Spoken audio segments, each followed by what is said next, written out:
And now let's see if the vintage Eureka Mighty Mite.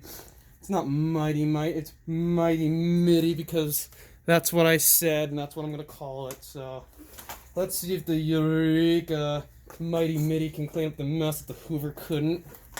And it's barely got the super fast spinning wheels that go vroom, vroom! Yeah, it's super fast and speedy.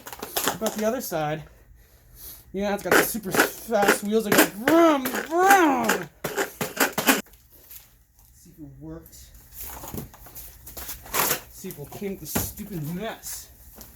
Gosh.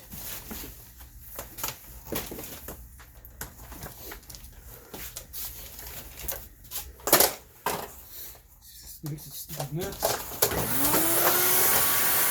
Oh, won't stand.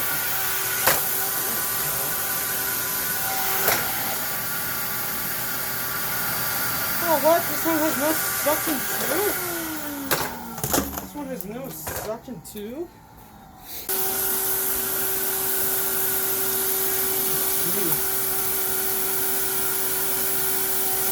Oh, this one has no suction too! Stupid! Why is it that always these vacuums have no suction?